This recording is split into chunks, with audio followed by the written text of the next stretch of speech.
Hello, relatives.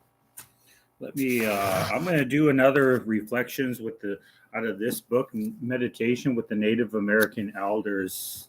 Again, my name is Michael. I'm from the Ihanktuan Oyate, the Yankton Sioux tribe of South Dakota.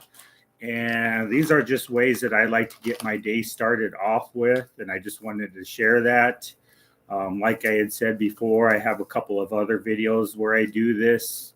I have been doing this on another social media platform for a number of years, but I've decided to sort of raise the bar a little bit and go on YouTube. So I'm still trying to find my comfort zone on YouTube. I'm very comfortable on that other social media platform. So it's a challenge for me. Just so you know, I'm getting ready to go to work. This is a good way for me that I have found to get started in a positive way to get started on my day. And I wanted to share that with everybody. Now, I know it says meditation with Native American elders. That means this comes from Native American elders, but it also means that it applies to everybody. It applies to you, no matter what skin color you are, no matter what religious background, politics, etc. So that's why I want to share it. And I have to say that I feel like I'm in a bit of a hurry. So please just bear with me and understand really that the only preparation that I do is to get ready for work. And then I just want to sit down and I want to do this because I do want to start to, when I go to work, I want to have a good day. So that's why I do it. And please understand that this isn't anything professional or anything like that. Just a regular dude on his couch in his apartment doing something that is part of what I envision for myself as far as my short term and my long term goals. But certainly it's just out of just this yearning inside of wanting to grow as a person, as a spiritual, and to want to be happy, to want to live a fulfilling life. And so I just started the YouTube situation. And so again, I'm still trying to find my bearings, my comfort zone on YouTube. And really, it looks like I'm hardly getting anybody that is watching. I'm okay with that because the main thing is that I'm doing this for myself, for my own well being. I'll be right back with you.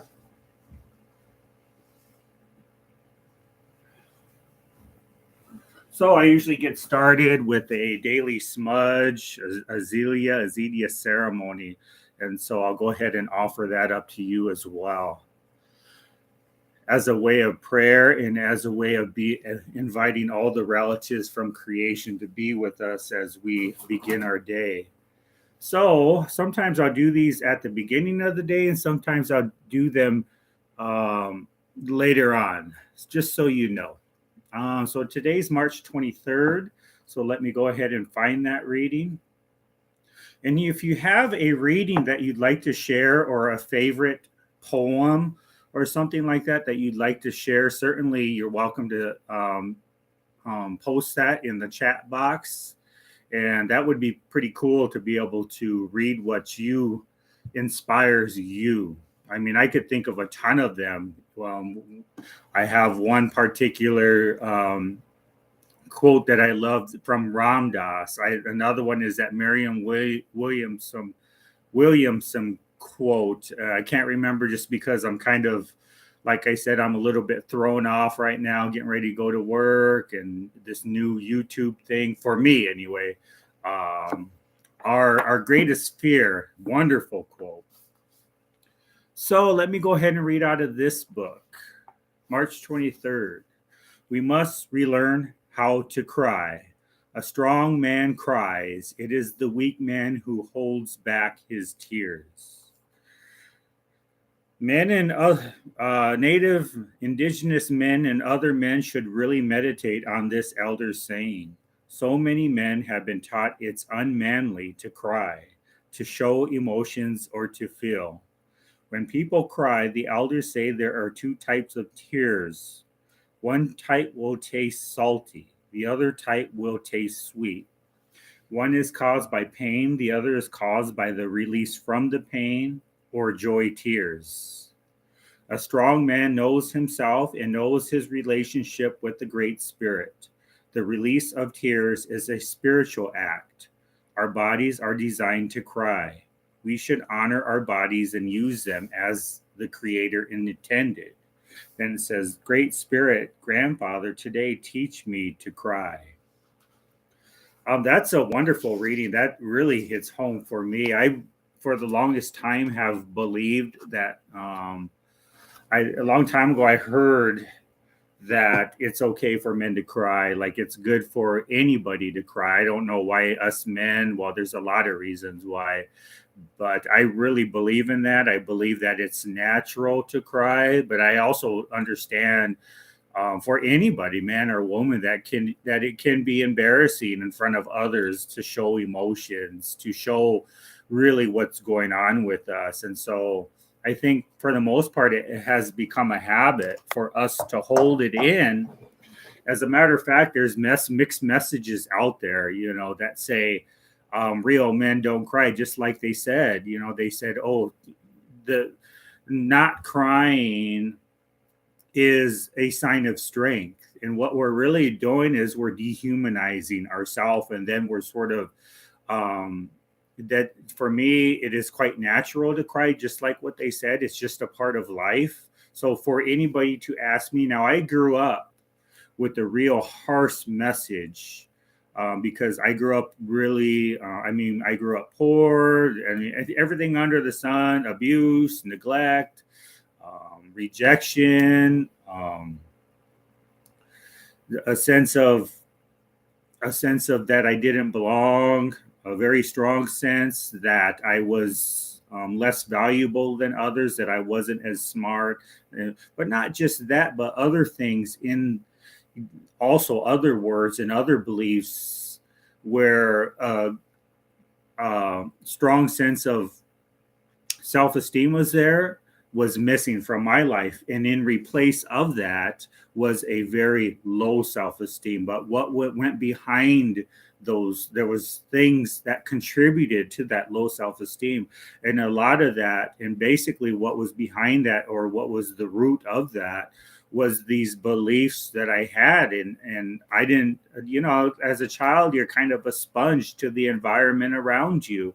And so when the environment is one that asks you or forces you to look upon yourself and dehumanize yourself, I mean, as a child, you really don't have any defense against it, because the people that are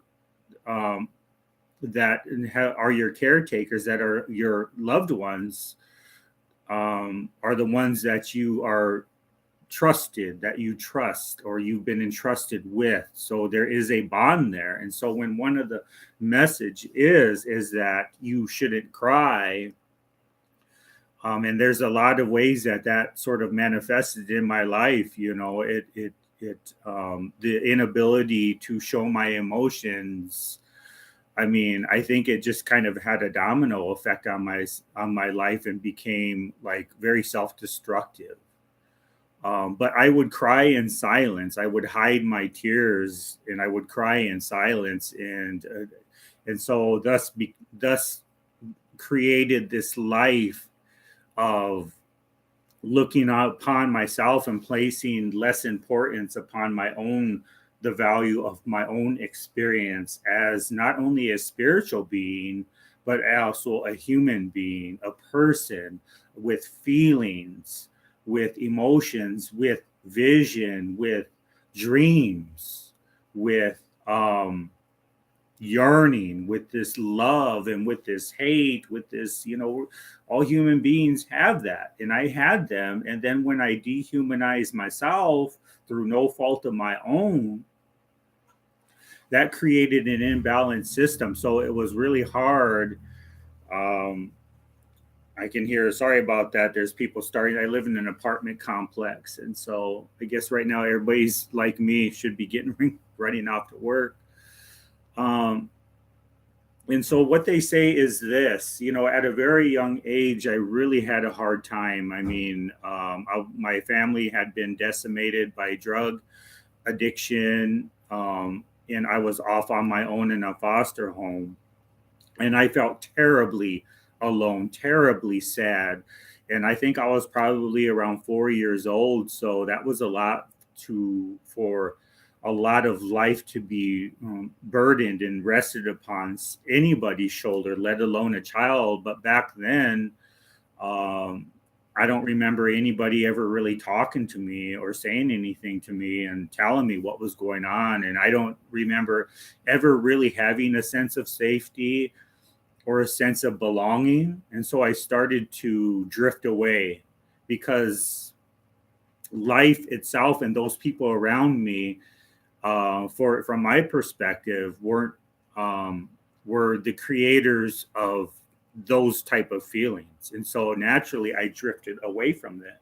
And I remember even as a 4 year old, um, making a decision, looking out into South Dakota.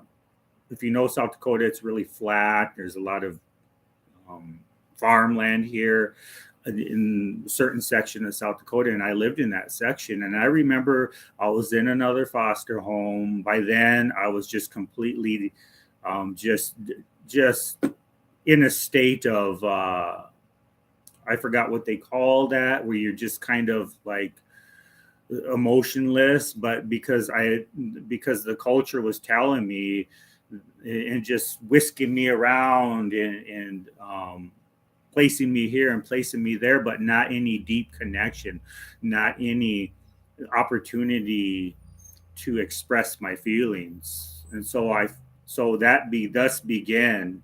And I remember looking out of the screen door, and I remember literally telling myself as a child that this is too much. I can't handle this. And I remember making a decision in my own little bitty coconut, my own little head, and the best way that I could, that this was too much, and I had to shut it off. I had to turn it off. And I remember that. It wasn't, I don't remember the words, but I remember it was something that I said to myself inside, because I remember I was alone. I was with a family that I didn't know. I didn't know where my brother was. I didn't know where my sister was. And today that still is, now that I look back on it, the most painful thing that I had ever experienced emotionally. Now I've been through a lot of pain ever since, and I still continue to have a lot of heartbreak in my life today. But certainly, I just remember how lonely I felt, and I think that I think at that time really start to sort of, I'm kind of at a loss for words. Kind of started really um, helped st- start a pattern of living and a pattern of thought that even today affects me. I mean, I just have no doubt about that. And so that's why I'm so interested in like mindfulness and personal growth and stuff like that. But so back to the story is, I just remember looking out this screen window as this little bitty guy and making that decision. I'm going to numb myself from this pain by just pretending that it's not there. And so, what I know now, and I'm not a professional in brain science and stuff like that, but I have, been researching it and then applying that into my life for a number of years, is they say you cannot selectively numb yourself from just one aspect of yourself. So that one aspect, I have certain aspects of myself. As a child, I like to play outside. So there's one aspect. As a child, I love to draw. There's another aspect of creativity. There's another aspect of connection. But my emotions were too much for me to handle, too much for anybody to ask me to handle. And so I sort of slipped through the cracks of that. Today, I don't think that would be acceptable. We kind of know now that those type of ingredients that you if you apply those into a person's life, it's quite predictable the outcome, that type of journey that that person is going to live. We know now the detriment, the damage that that type of environment can do to a person. So in a way, I was kind of like this scientific experiment that nobody really sort of knew, just everybody was kind of doing their best. And so at the time, what I was actually doing, since you cannot just selectively say, I'm going to numb myself from this aspect of myself. What happens is, and what happened to me, and I remember it now that I'm able to look back on it, is that quite naturally I wanted to numb myself from the pain. But what I was also doing was I was numbing myself from the joy too. I was numbing myself from the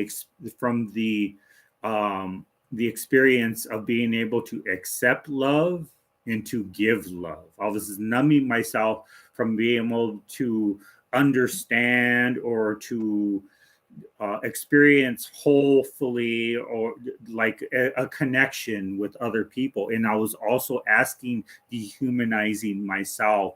I was starting this journey of the inability to understand what was happening to me, and how I was feeling, and what being able to identify emotions, and being able to cope with them. So I was literally telling myself not to cry, and that really set like a domino effect, a very down a journey that I mean, quite frankly, right now, that I'm lucky to even have survived, and that I'm still even here. I mean, I traveled down the dark journey of man. I mean, it was hard. That's why some people say, "Yeah, I want to be a kid again," and I just say, I don't ever want to go through a childhood again because of how difficult life was. And now I've sort of, I'm learning how, and I'm still learning how, what does love look like? What does spirit, what do emotions play? And I know that we all are doing that. But when you come from that perspective, and there are no, and then I sort of told myself not to trust anybody, because now I have the inability to trust somebody. And so I'm just going to reinforce that, because that's what I know. And so even today, I'm still kind of a loner. I mean, in respect, I mean, I'm very social, but I feel very comfortable being alone. And for me, I still have a hard time crying, even though I just love it when I cry, because I know that it's a release. Back then, I used to watch a lot. I used to cry in silence. So the message there is, don't show your emotions to other people, and then I would judge myself harshly. So all the messages are there to either dehumanize us, and I think that they continue to be there, or to accept each other and accept ourselves, more importantly, as a person with emotions, as a person who has dreams, as a person who is important. And I think part of that, you can't leave the crying out of that, because if you look at our, even for example, if you look at our mother nature, even mother nature cries, you know what I'm saying? So myself, I completely respect it. I do not invest in this world of a grown man never cries, a grown man pulls himself up by his bootstraps and pretends that I'm not a human being. That's just, I've been down that road. I've lived that life for most of my life. I been to so many places where I proved myself in the arena of this hyper masculine. I'm tough. I can handle this. I proved myself. I did that, and with a lot of success. But within that success was this um, feeling, this deep feeling that I wanted something else. So myself, I relate more to the person, and I drift toward more towards those that honor these vulnerabilities and these weaknesses that we all have. We all have them. And I'm not saying that if you don't cry, that you know that there's that you're a loser or something like that. I'm not saying that.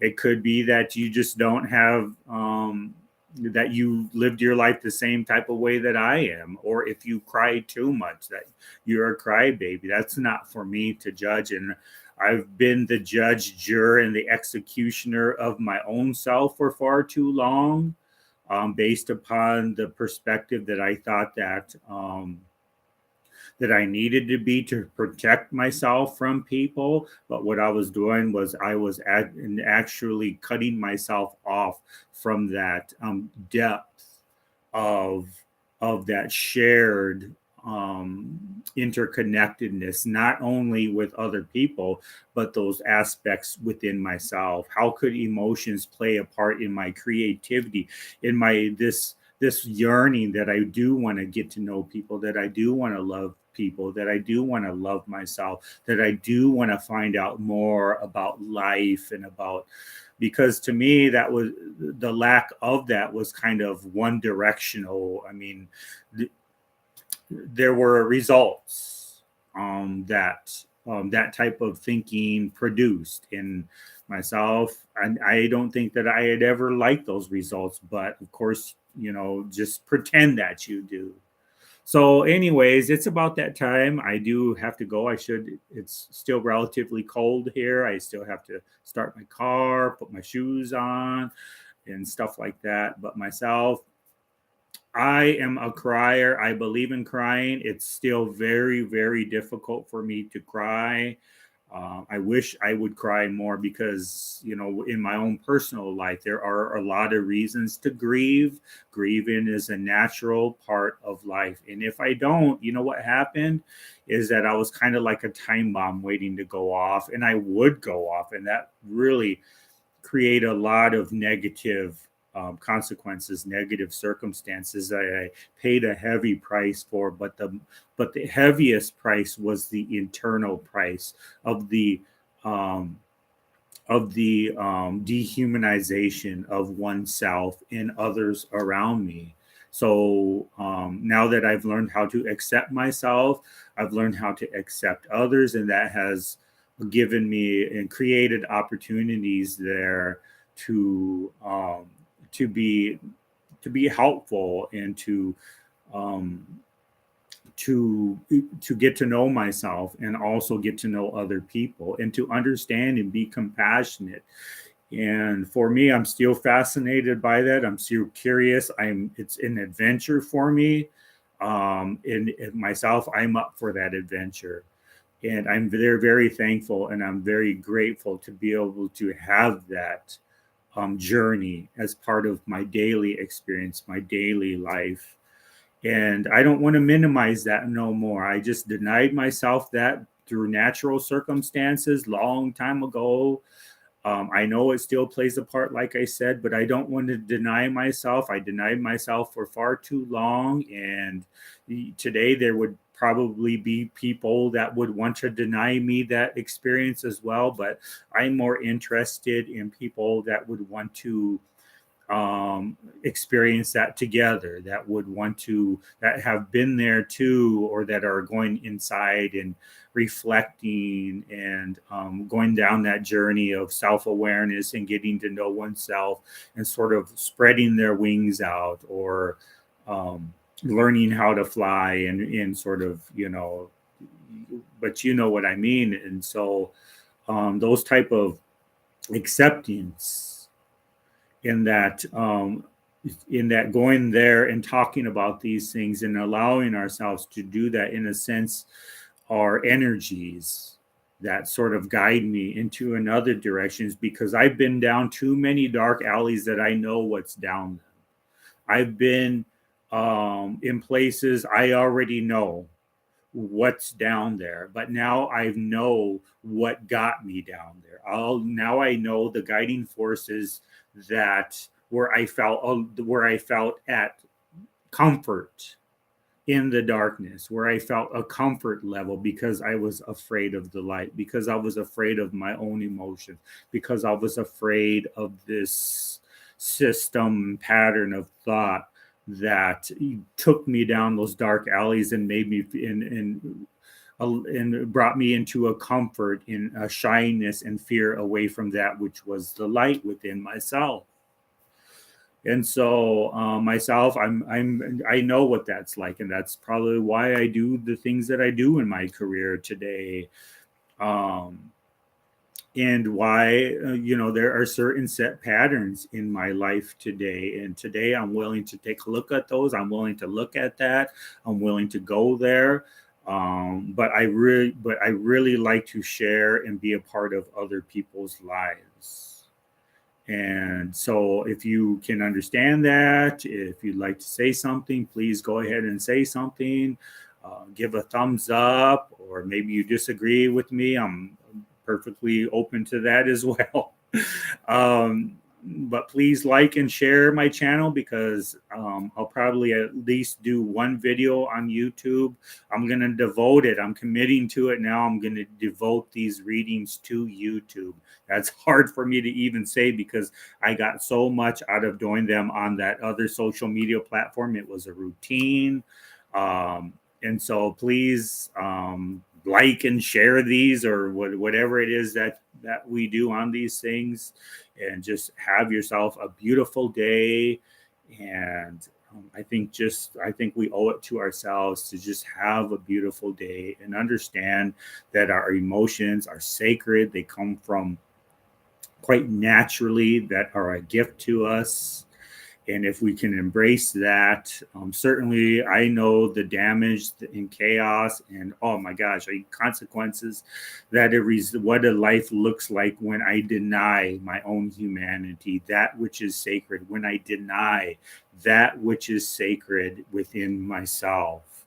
And so today I acknowledge that with you, and I'm very thankful to be able to do that. So with that, I will see you soon. Take care. Have a good day.